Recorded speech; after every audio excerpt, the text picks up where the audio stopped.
வளிமண்டல கீழடுக்கு சுழற்சி காரணமாக திருவள்ளூர், காஞ்சிபுரம், ராணிப்பேட்டை மாவட்டங்களில் மிக கனமழையும், சென்னை உள்ளிட்ட 13 மாவட்டங்களில் கனமழையும் பெய்ய வாய்ப்புள்ளதாக நேற்றைய தினம் வானிலை ஆய்வு மையம் அறிவித்திருந்தது. இதன் அறிகுறியாக நேற்று முதலே மழை பெய்ய தொடங்கிவிட்டது. மிக கனமழை, சில இடங்களில் சூறாவளி காற்று ஆகியவை இருக்கக்கூடும் என்றும் அறிவித்திருக்கிறார்கள். இதனை நாம் எதிர்கொள்ள தயாராக இருக்க வேண்டும். கடந்த ஆண்டு நாம் பெரும் மழையை சந்தித்தோம். சென்னை மற்றும் அதன் சுற்றுப்புறங்களில் ஏற்பட்ட வெள்ளப்பெருக்கு நமக்கெல்லாம் மிகப்பெரிய சவாலாக அமைந்திருந்தது. இதேபோல் மற்ற சில மாவட்டங்களிலும் வெள்ளப்பெருக்கு ஏற்பட்டது. மீண்டும் அதே போன்ற நிலை எங்கும் ஏற்பட்டு விடக்கூடாது என்று முடிவெடுத்து அதற்கான வழிமுறைகளை அரசுக்கு எடுத்துரைக்க மரியாதைக்குரிய திருப்புகழ் அவர்களின் தலைமையிலே ஒரு குழுமம் அமைக்கப்பட்டு அவர்கள் அளித்த ஆலோசனையின்படி பல்வேறு நடவடிக்கைகள் மேற்கொள்ளப்பட்டு வருகின்றன.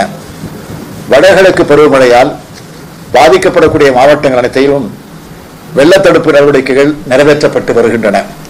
இவை பெரும்பாலும் முடிந்திருக்கும் என்றே நான் கருதுகிறேன். இம்முறையும் மழைநீர் தேங்காதவாறும் வெள்ளம் ஏற்படாதவாறும் கவனமாக பார்த்துக் கொள்ள வேண்டியது அனைத்து மாவட்ட நிர்வாகத்தினுடைய கடமையும் பொறுப்புமாகும்.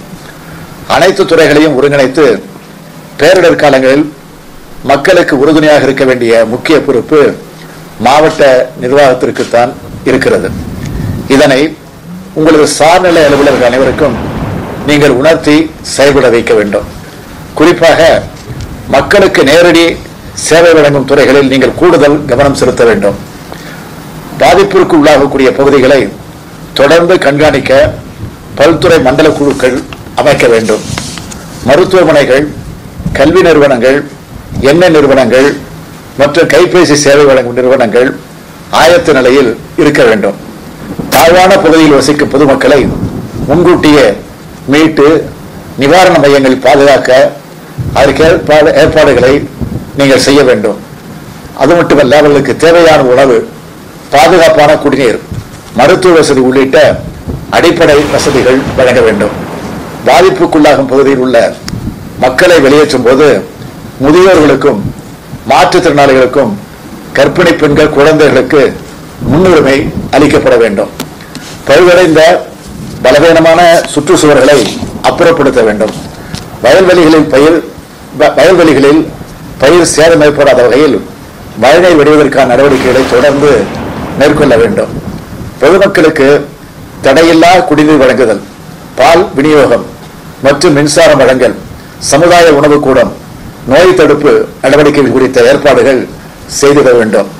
கரையோர பகுதியில் வசிக்கக்கூடிய மக்களுக்கு முன்னெச்சரிக்கை அறிவிப்புகள் முன்னதாகவே அளிக்கப்படுவதை உறுதி செய்ய வேண்டும். மாநகர மற்றும் நகராட்சி பகுதிகளில் மழைநீர் வடிகால்கள் மற்றும் அது தொடர்புடைய பணிகள் முறையாக மேற்கொள்ளப்பட்டு வருகிறதா என்பதையும் நீங்கள் கவனிக்க வேண்டும் என்று நான் உங்களை எல்லாம் கேட்டுக்கொள்கிறேன். மழை காலத்தில் பல்வேறு உள்ளாட்சி அமைப்புகளை சார்ந்த அலுவலர்களும், வருவாய்த்துறை, பொதுப்பணித்துறை, தீயணைப்புத்துறை, வேளாண் துறை ஆகிய பல்வேறு துறை அலுவலர்களும் தனித்தனியாக இயங்காமல் ஒருங்கிணைந்து செயல்பட வேண்டும் என்று கேட்டுக்கொள்கிறேன். அரசு துறையுடன் சேர்ந்து மக்களும் ஒருங்கிணைந்து செயல்படும் சூழலை உருவாக்கி கொள்ள வேண்டும். ஒவ்வொரு மாநகராட்சி பகுதியிலும் 24 மணி நேரமும் செயல்படும் வகையில் அமைக்கப்படும் அவசர உறுதி மையங்கள் முறையாக செயல்படுவதை கண்காணிப்பு அலுவலர்கள் உறுதி செய்ய வேண்டும். நிவாரண மையங்களில் பொதுமக்களை தங்க வைக்க வேண்டிய சூழ்நிலை ஏற்படும் போது அவர்களுக்கு தரமான உணவு, குடிநீர், மின்சாரம், மருத்துவம் மற்றும் சுகாதார வசதிகள் ஏற்படுத்தப்பட வேண்டும். ஒவ்வொரு நிவாரண முகாமிற்கும் ஒவ்வொரு பொறுப்பு அலுவலர் நியமிக்கப்பட வேண்டும். பொது தொலைபேசி எண்களை பரப்ப வேண்டும். நோய்கள் பரவாமல் தடுக்க வேண்டும். பேரிடர் மேலாண்மையில் அதிக கவனம் செலுத்த வேண்டும். மின் விபத்துக்கள் ஏற்படாமல் தடுக்க வேண்டும். மொத்தத்தில் மக்களை காக்க வேண்டும். அது ஒன்றே நம்முடைய இலக்கு. நம்முடைய கவனத்துக்கு வரும் பிரச்சனைகளை உடனடியாக நிவர்த்தி செய்து தர வேண்டும். தொலைபேசி மூலமாகவோ வாட்ஸ்அப் வழியாகவோ வரக்கூடிய கோரிக்கைகளை உடனடியாக நிவர்த்தி செய்யுங்கள்.